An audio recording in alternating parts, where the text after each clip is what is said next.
அப்பா, இதோ கிளம்பிட்டேன்ப்பா. இன்னும் 2 நிமிஷம். கண்ணாடி முன்னாடி நின்று என் நெற்றி பொட்டை சரி செய்தபடி கத்தினேன். என் பெயர் நிலா. என் அப்பாவுக்கு நான் தான் உலகம். அம்மா சின்ன வயசுலேயே தவறிட்டாங்க. என்னை கண்ணும் கருத்துமா வளர்த்தார் அப்பா. நான் கேட்டது எதுவுமே இல்லைன்னு அவர் சொன்னதே இல்லை. ஆனால் ஒரே ஒரு முறை என் கல்யாண விஷயத்தில் மட்டும் நான் ஆசைப்பட்டதை கேட்டார். அவர் பார்த்த மாப்பிள்ளை தான் ஆகாஷ். பெரிய குடும்பம், நல்ல வசதி. என் பொண்ணு ராணி மாதிரி இருக்கணும். அதான் இந்த இடம் உனக்கு சரியாக இருக்கும்னு தோணுது நிலா என்றார் அப்பா. அவர் கண்களில் இருந்த அந்த நம்பிக்கையை என்னால் தட்ட முடியலை. ஆனால் கல்யாணம் ஆகி 1 மாதத்துலேயே அந்த ராணி வாழ்க்கை கைதி வாழ்க்கையாக மாறும்னு நான் எதிர்பார்க்கலை. ஆகாஷ் ஆரம்பத்தில் ரொம்ப அன்பாக தான் இருந்தார். ஆனால் அந்த அன்புக்கு பின்னாடி ஒரு பயங்கரமான அதிகாரம் இருந்தது. எனக்கு போக போகத்தான் புரிஞ்சது. நிலா, யாரு கூட ஃபோனில் பேசிக்கிட்டே இருக்க? இதுதான் ஆகாஷ் சாயங்காலம் வீட்டுக்கு வந்த உடனே கேட்குற முதல் கேள்வி. அப்பா தான் ஆகாஷ் பேசினார் என்று நான் சொல்லி முடிக்கும் முன்பே என் மாமியார் குறுக்கிடுவார். என்னது, உங்கள் அப்பாவா? காலையில் தானே பேசினாரு? ஒரு பொண்ணு கல்யாணம் ஆகி வந்துட்டா பெத்த வீட்டு ஞாபகத்தை மூட்டை கட்டி வைக்கணும். இங்கேயே பேசிக்கிட்டு இருந்தா இங்கே இருக்கிறவங்களுக்கு எப்போ பணிவிட செய்வ? அவங்க பேசுறது ஆகாஷுக்கு தப்பாக தெரியலை. அவர் அமைதியாக தன் ஃபோனை பார்த்துக்கிட்டே இருந்தார். என் மனசுக்குள்ளே ஒரு சின்ன வலி. அப்பாவுக்கு கால் பண்ணி பேசக்கூட இங்கே அனுமதி இல்லையா? ஒரு நாள் என் பழைய கல்லூரி தோழி ஒருத்திக்கு தற்செயலாக ஃபோன் செய்தேன். பேசி முடித்த சில நிமிடங்களில் ஆகாஷ் அறைக்குள் நுழைந்தார். அவர் முகம் சிவந்து போயிருந்தது. யார் கூட பேசிக்கிட்டு இருந்த நிலா? உண்மையை சொல்லு என்றார் கண்கள் சிவக்க. என் ஃப்ரெண்டு காயத்ரி கூட தான் ஆகாஷ். ஏன் இப்படி கேட்குறீங்க? பொய் சொல்லாத. நீ யாருக்கோ ஃபோன் பண்ணி சிரித்து பேசிக்கிட்டு இருந்ததை என் அம்மா கேட்டிருக்காங்க. உனக்கு இன்னும் பழைய நினப்பு போகலையோ? அவர் வார்த்தைகள் என் நெஞ்சில் ஈட்டியாய் பாய்ந்தது. ஆகாஷ், நான் உங்களை மட்டும்தான் காதலிக்கிறேன். உங்களை விட எனக்கு யாரும் முக்கியம் இல்லை என்று அவர் கையை பிடித்து அழுதேன். அந்த நிமிடம் அவர் என்னை கட்டி பிடித்து கொண்டார். அந்த அணைப்பில் காதல் இருந்ததா இல்லையா என்று எனக்கு தெரியவில்லை. ஆனால் ஒரு விதமான ஆதிக்கம் மட்டுமே இருந்தது புரிந்தது. அப்பா எங்களை பார்க்க ஒரு முறை வீட்டுக்கு வந்தார். கையில் எனக்கு பிடிச்ச அல்வாவோட வாசலில் நின்றார். வாங்க மாமா என்று கூட ஆகாஷ் சொல்லவில்லை. என் மாமியாரோ, என்ன அடிக்கடி இங்கே வர்றீங்க? உங்கள் பொண்ணுக்கு இங்கே எந்த குறையும் இல்லை. நீங்கள் இப்படி அடிக்கடி வந்து அவளை குழப்பாதீங்க என்று வாசலிலேயே வைத்து பேசினார். அப்பா கையில் இருந்த அந்த அல்வா பொட்டலம் நடுங்கியது. அவர் கண்கள் கலங்குவதை என்னால் பார்க்க முடியலை. நான் ஓடி போய் அவர் கையை பிடிக்க போனேன். நிலா, உள்ள போ. ஆகாஷ் அதட்டல் என் கால்களை முடக்கியது. அப்பா என்னை ஒரு முறை பார்த்தார். அந்த பார்வையில் உன்னை இப்படிப்பட்ட இடத்துலையா கட்டி கொடுத்தேன் என்கிற வேதனை தெரிந்தது. எதையும் சொல்லாமல் கையில் இருந்த அல்வாவை வாசலில் வைத்துவிட்டு திரும்பி நடந்தார் அப்பா. அவர் முதுகு மறைந்து போகும் வரை நான் ஜன்னல் வழியே பார்த்து கொண்டே இருந்தேன். உள்ளே என் மாமியார் சிரிக்கும் சத்தம் கேட்டுக்கொண்டே இருந்தது. அப்பா வந்து சென்ற பிறகு வீட்டில் நிலைமை இன்னும் மோசமானது. ஆகாஷ் என் ஃபோனை பிடுங்கி வைத்து கொண்டான். இனிமேல் நான் இருக்கும்போது மட்டும்தான் நீ யாருடனும் பேசணும் என்பது அவனது கட்டளை. அன்று இரவு நான் அவனுக்காக பிடித்த உணவுகளை சமைத்து வைத்திருந்தேன். அவன் கோபத்தை குறைத்து பழையபடி அன்பாக மாற்ற இது ஒரு முயற்சி. ஆகாஷ், உங்களுக்கு பிடிச்ச இறால் தொக்கு என்று பரிமாற போனேன். அவன் நிமிர்ந்து கூட பார்க்காமல், இதுக்கெல்லாம் நேரம் இருக்கு, ஆனால் என் அம்மா கேட்டதுக்கு பதில் சொல்ல உனக்கு துப்பில்லை, அப்படித்தானே என்றான். ஆகாஷ், நான் என்ன தப்பு செய்தேன்? அத்தை சொல்றது எல்லாமே கற்பனை. நான் உங்களை மட்டும்தான் நேசிக்கிறேன் என்று அவன் மடியில் தலை சாய்க்க முயன்றேன். அவன் என் தோள்களை பலமாக பிடித்து தள்ளினான். காதல் கௌரவம்னு பேசாத நிலா. உன் மேலே எனக்கு சந்தேகம் இருக்கிற வரைக்கும் உன் காதல் எனக்கு தேவையில்லை என்றான். அந்த வார்த்தைகள் என் இதயத்தை 1000 துண்டுகள் ஆக்கியது. ஆனாலும் அவன் ஒரு முறை என்னை அணைக்க மாட்டானா என்று என் பெண்மனம் ஏங்கியது. வீட்டில் சிசிடிவி கேமராக்கள் பொருத்தப்பட்டன. பாதுகாப்புக்கு என்று சொன்னாலும் அது என்னை வேவு பார்க்கத்தான் என்பது எனக்கு தெரியும்.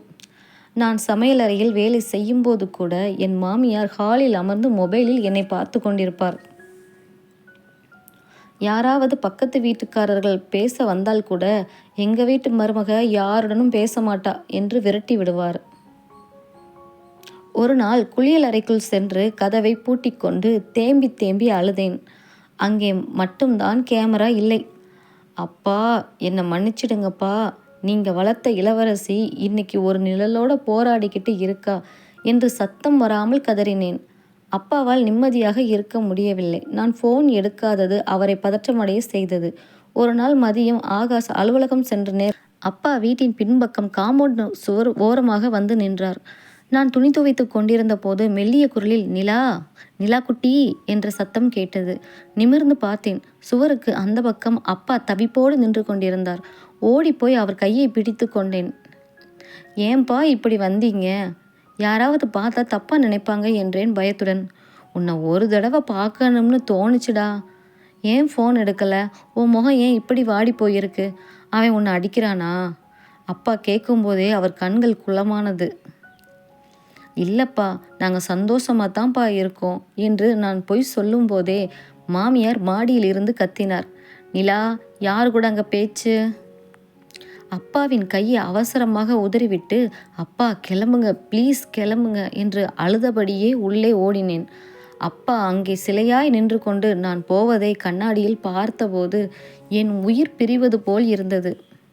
அப்பா வந்து சென்றதை என் மாமியார் பார்த்துவிட்டார். அன்று மாலை ஆகாஷ் வந்ததும் விஷத்தை கக்கினார். உன் பொண்டாட்டி திருட்டுத்தனமா பின்வாசல் வழியா யாரையோ பார்த்து பேசுறாடா. நான் கேட்டா பதில் சொல்ல மாட்டேங்கிறா. ஆகாஷ் என் அறைக்குள் புயலென நுழைந்தான். என் தலைமுடியை பற்றி இழுத்தான். யாரடி அவன்? நான் இல்லாத நேரத்தில் இங்கே யார் வந்தா என்று கோபமாக கேட்டான். ஆகாஷ், அது எங்கள் அப்பா, ப்ளீஸ் விடுங்க, வலிக்குது. உங்கள் அப்பாவா இருந்தால் ஏன் பின்வாசல் வழியாக வரணும்? நீங்கள் 2 பேரும் சேர்ந்து என்ன தப்பாக பேச பிளான் பண்ணுறீங்களா? இல்லை உனக்கு வேற யாராவது? அவன் முழுமையாக சொல்லவில்லை. ஆனால் அந்த சந்தேகம் அசிங்கமாக இருந்தது. அவன் என்னை தள்ளிவிட்டு போனான். அன்று இரவு முழுவதும் நான் தரையில் அமர்ந்து அழுது கொண்டிருந்தேன். என் காதல் அவனுக்கு ஒரு பொருட்டாகவே தெரியவில்லை. அவனுக்கு தேவை அதிகாரம் மட்டுமே.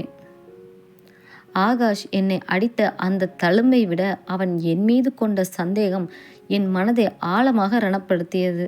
ஆனாலும் ஆண்கள் அப்படித்தான், போக போக மாறிவிடுவான் என்று என் மாமியார் சொல்லும் சமாதானத்தை என் மழுங்கி போன மனது நம்ப துடித்தது. அன்று ஆகாஷின் பிறந்த நாள். அவன் கோபத்தை மறக்கச் செய்ய இதுதான் சரியான தருணம் என்று நினைத்தேன். ஒரு அழகான நீல நிற சட்டை வாங்கி ரகசியமாக வைத்திருந்தேன். இரவு அவன் அறைக்கு வந்ததும் மெதுவாக அவன் அருகில் சென்றேன். Akash, wish you happy birthday என்று சொல்லி அந்த சட்டையை அவனிடம் நீட்டினேன். அவன் சட்டையை வாங்கி பார்த்தான். ஒரு நிமிடம் அவன் கண்கள் மென்மையாக மாறின. தேங்க்ஸ் என்றான்.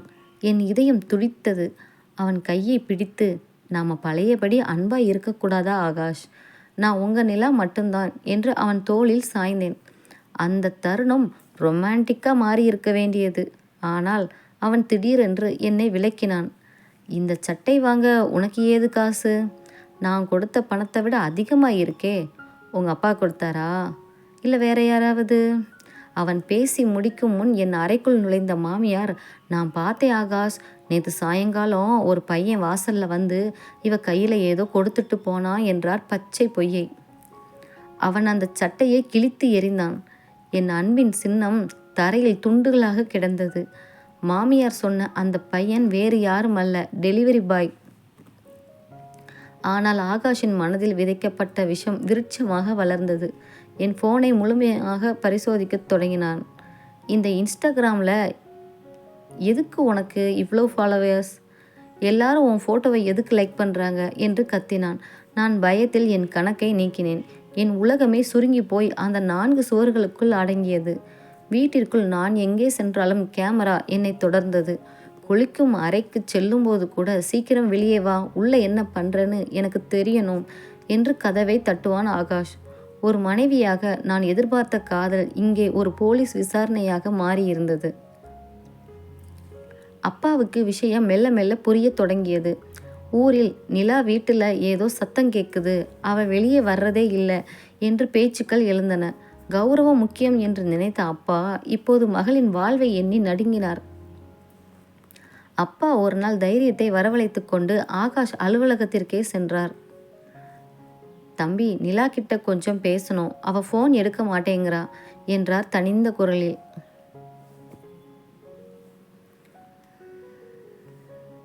ஆகாஷ் நக்கலாக சிரித்தான். மாமா, உங்கள் பொண்ணை நீங்கள் சரியாக வளர்க்கலை. அவளுக்கு இங்கே 1000 வேலை இருக்குது. உங்கள் கூட அரட்டை அடிக்க அவளுக்கு நேரம் இல்லை. இனிமேல் இங்கே வராதீங்க என்று கௌரவம் போகுது என்று என் அப்பாவை அலுவலக ஊழியர்கள் முன்னிலையில் அவமானப்படுத்தினான். அப்பா தலை குனிந்து வெளியே வந்தார். அவர் கௌரவம் சிதைந்து போயிருந்தது. ஆனால் அந்த அவமானத்தை விட மகளின் மௌனம் அவரை வாட்டியது. அன்று இரவு ஆகாஷ் வீட்டுக்கு வந்தபோது அதிகப்படியான மதுபோதையில் இருந்தான். நிலா, இங்கே வா என்று கத்தினான். நான் நடுங்கிக் கொண்டே சென்றேன். அவன் என் முகத்தை வன்மையாக பிடித்து தூக்கினான். உங்கள் அப்பா இன்னைக்கு என் ஆஃபீஸுக்கு வந்து என்ன அசிங்கப்படுத்துகிறாரு. நீ தான் அவரை வர சொன்னியா என்றான். இல்லை ஆகாஷ், சத்தியமாக எனக்கு தெரியாது என்று அழுதேன். பொய் சொல்லாத என்று அவன் என்னை சுவரில் தள்ளினான். அந்த வழியிலும் அவன் என்னை தூக்கி அணைக்க மாட்டானா என்று என் கண்கள் அவனை தேடின. அடிக்கும் கைகளை அணைக்கும் என்று நம்பும் ஒரு பேதை பெண்ணாக நான் அங்கே நின்றேன். மாமியார் வாசலில் நின்று வேடிக்கை பார்த்து கொண்டிருந்தார். நல்லா கேளு ஆகாஷ், அப்பத்தான் இவ அடங்குவா என்றார்.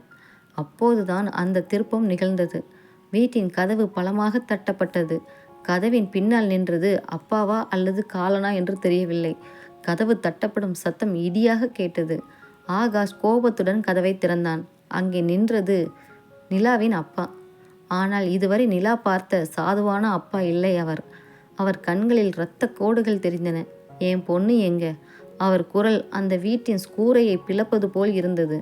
மாமா, இது என்னோட வீடு, மரியாதையா வெளியே போங்க என்று ஆகாஷ் ஏக வசனத்தில் பேசினான். அப்பா அவனை ஒரே தள்ளில் தள்ளிவிட்டு உள்ளே நுழைந்தார். சுவரோரம் கண்ணீருடன் அமர்ந்திருந்த நிலாவை பார்த்ததும் அவர் இதயம் சுக்கு நூறானது. நிலா குட்டி, என்னடா பண்ணி வச்சிருக்கா இந்த மிருகம் என்று ஓடி வந்து அவளை தூக்கினார். மாமியார் இடையில் வந்து, பெரிய இவர் வந்துட்டாரு, ஒழுங்கா அவளை விட்டுட்டு போங்க. புருஷன் அடிச்சா அவள் பொறுத்துக்கணுமே தவிர இப்படி தகப்பங்காயம் வந்து ஆட்டம் போடக்கூடாது என்று விஷத்தை கக்கினார். அப்பா நிலாவின் கையை பலமாக பிடித்தார். வா நிலா, இந்த நரகத்தில் உனக்கு ஒரு நிமிஷம் கூட இடம் கிடையாது. நாம் வீட்டுக்கு போகிறோம். நிலா தயங்கினாள். அப்பா, ஊர் என்ன பேசும்? கல்யாணம் ஆகி 3 மாசத்துல பொண்ணு திரும்பி வந்துட்டா உங்கள் கௌரவம் என்னாகும்? அவரே என்னை அடித்தாலும் அவர் தான் என் புருஷன், எனக்கு அவர் வேணும்பா என்று அழுது கொண்டே ஆகாஷை பார்த்தாள். அந்த நேரத்திலும் ஆகாஷ் மேல் அவளுக்கு ஒரு பித்து பிடித்த காதல் இருந்தது. ஆகாஷ், அப்பா கிட்ட மன்னிப்பு கேளுங்க, நாம் சேர்ந்து வாழலாம் என்று கெஞ்சினாள். ஆனால் ஆகாஷ், மன்னிப்பா? இவன் என் மேலே கையை வச்சதுக்கு இவனை சும்மா விட மாட்டேன். நிலா, நீ இப்போ இவன் கூட போன அப்புறம் என்னை தேடி வராத என்று மிரட்டினான். அப்பா நிலாவின் முகத்தை பிடித்தார். நிலா, கௌரவங்கிறது நீ நல்லா வாழுறதுல தான் இருக்குது, செத்து செத்து வாழ்கிறதுல இல்லை. உன் மேலே துளி கூட நம்பிக்கை இல்லாதவன்கிட்ட நீ எதிர்பார்க்குற காதல் வெறும் விஷம். நான் உன்னை வளர்த்தது ஒருத்தங்கிட்ட அடி வாங்க இல்லை. அப்பா தன் சட்டை பையிலிருந்து ஒரு சிறிய வீடியோ கேமராவை எடுத்தார். ஆகாஷ், நீ உன் ஃபோனில் நிலாவை பார்த்தது இருக்கட்டும், நீ அவளை அடிக்கிறதையும் உங்கள் அம்மா அவளை தூண்டி விடுறதையும் நான் சிசிடிவி கேமரா மூலமாக இல்லை, என் ஃபோன் மூலமாக ஜன்னல் வழியாக பதிவு பண்ணிட்டேன். அந்த வீடியோ ஆதாரத்தை கண்டதும் ஆகாஷும் அவன் அம்மாவும் ஒரு நிமிஷம் ஆடி போனார்கள். போலீஸுக்கு போனால் தன் கௌரவம் என்னாகும் என்று ஆகாஷ் பயந்தான். நிலா மெல்ல எழுந்து நின்றாள். அவள் காலடியில் கிடந்த தாலி சரடை ஒரு முறை தொட்டு பார்த்தாள். அவள் இவ்வளவு நாள் காதலித்தது ஒரு நிழலை என்று அவளுக்கு புரிந்தது. அவளை சந்தேகப்படும் ஒருவன் அவள் காதலுக்கு தகுதி அற்றவன் என்பதை அவள் உணர்ந்த தருணம் அது. அப்பா, நாம போகலாம். இனிமே எனக்கு இந்த சிறை வேண்டாம். எனக்காக வாழுற என் அப்பா தான் எனக்கு முக்கியம் என்றாள் உறுதியான குரலில். அவள் வீட்டை விட்டு வெளியே வரும்போது மாமியார் பின்னால் இருந்து கத்தினார். இங்கிருந்து போன அப்புறம் திரும்பி வர முடியாது. நிலா திரும்பி பார்க்காமல் சொன்னால், திரும்பி வர்றதுக்கு இது ஒன்றும் கோயில் இல்லை, நரகம். அப்பா நிலாவின் தோளை அணைத்து கொண்டார். அந்த தந்தை மகள் உருவம் இருட்டில் மெல்ல மறைந்தது. நிலாவின் கண்களில் இப்போது கண்ணீர் இல்லை, ஒருவித புது வாழ்வுக்கான நம்பிக்கை இருந்தது. வீட்டிற்கு வந்த முதல் சில நாட்கள் நிலாவிற்கு நரகமாக இருந்தது. தூக்கத்தில் கூட ஆகாஷின் சத்தமும் மாமியாரின் ஏளன பேச்சும் கேட்டு திடுக்கிட்டு எழுந்தாள். ஆனால் அப்பா அவளை ஒரு குழந்தையைப் போல பார்த்து கொண்டார். நிலா, இதோ பாருமா, உனக்கு பிடிச்ச காஃபி என்று அப்பா நீட்டும்போது நிலாவின் கண்கள் கலங்கின. அப்பா, ஊரில் எல்லாரும் என்னை பற்றி தப்பாக பேசுகிறாங்களா? உங்கள் கௌரவம் என் மேலே விழுந்த கரையாக மாறிடுச்சோன்னு பயமாக இருக்குப்பா என்றாள். அப்பா அவள் தலையை வருடினார்.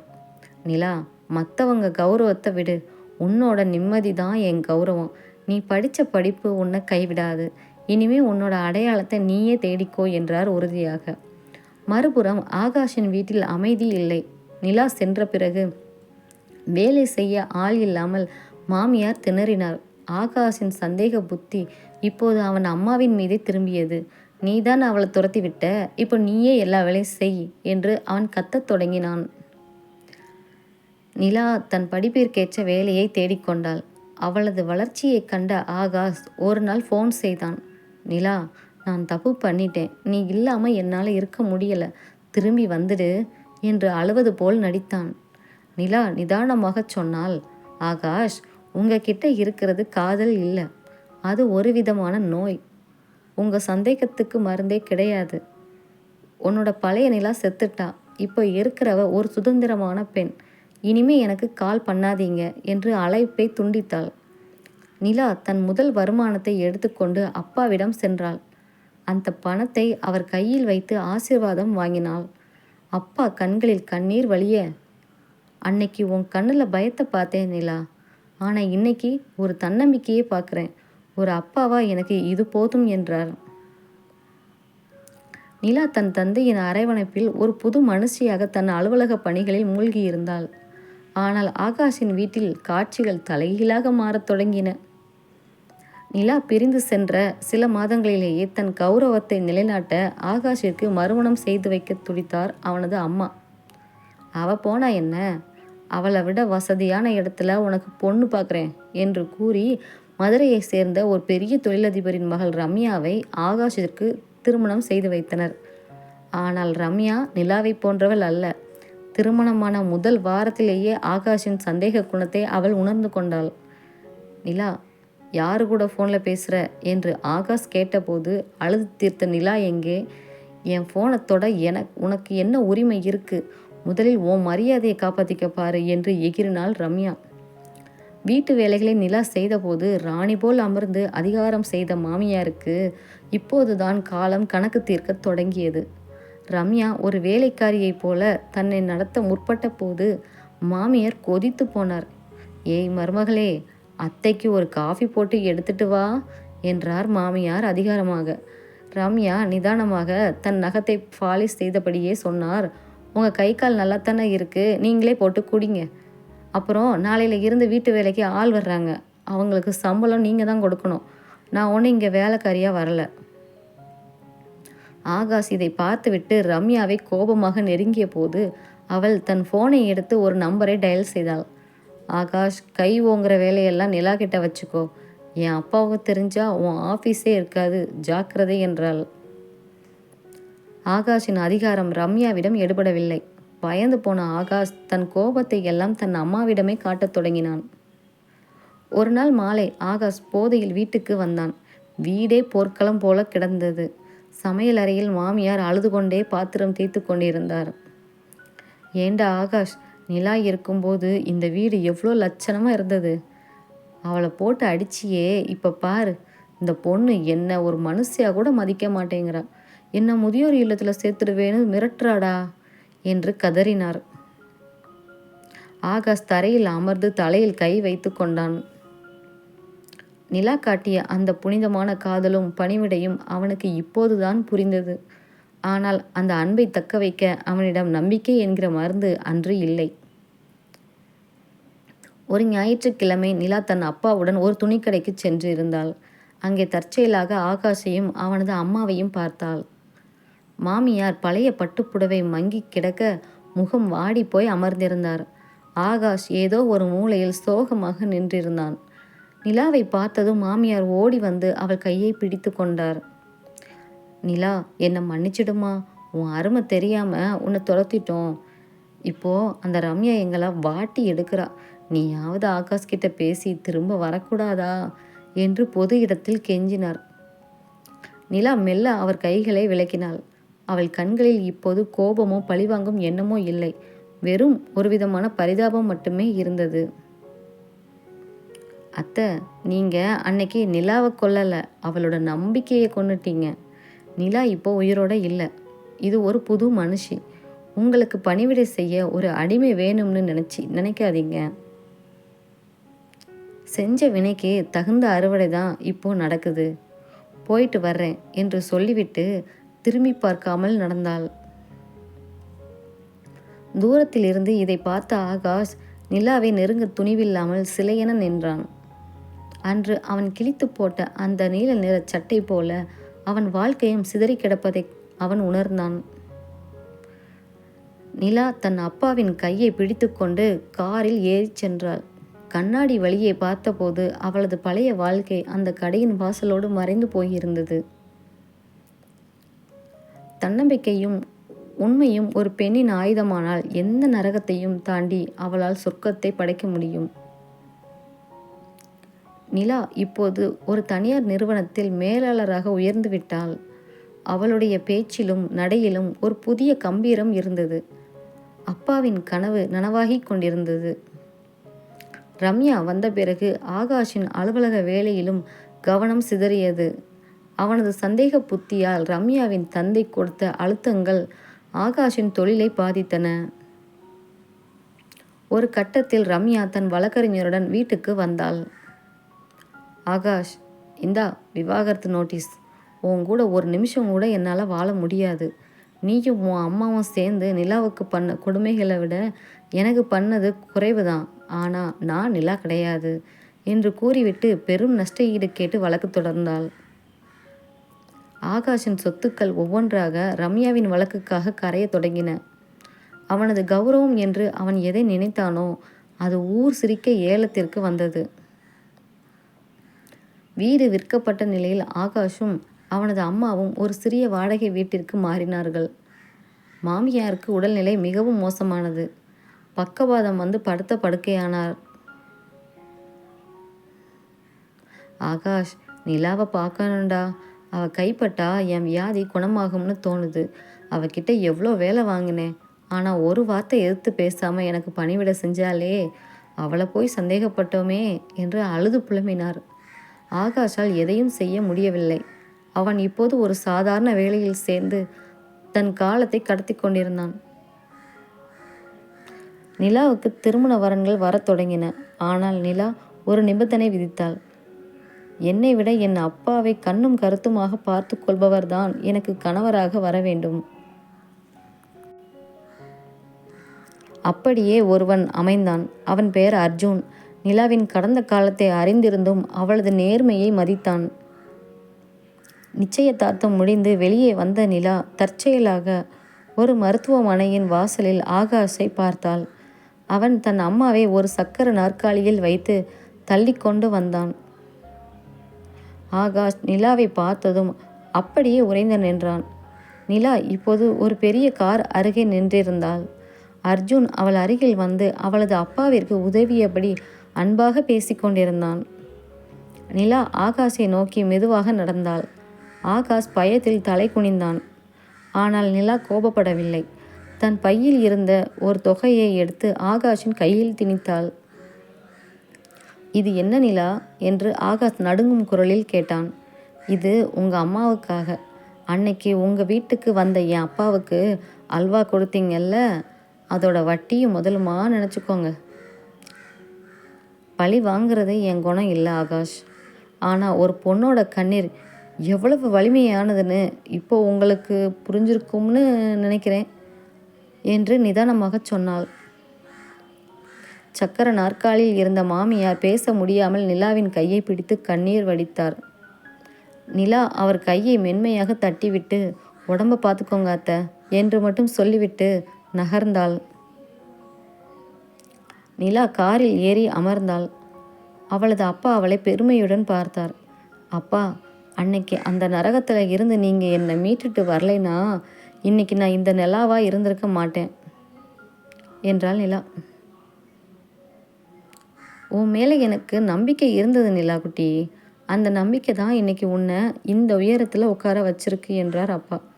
கார் முன்னேறி செல்ல பழைய நினைவுகள் யாவும் தூசியாக பறந்தன. நிலா இப்போது தன் வாழ்வின் புதிய அத்தியாயத்தை தன்னம்பிக்கையுடனும் உண்மையான அன்புடனும் எழுத தொடங்கினாள். கதை பிடிச்சிருந்தால் லைக் பண்ணுங்கள், ஷேர் பண்ணுங்கள், கமெண்ட் பண்ணுங்கள், சப்ஸ்கிரைப் பண்ணுங்கள் ஃப்ரெண்ட்ஸ். தேங்க்யூ.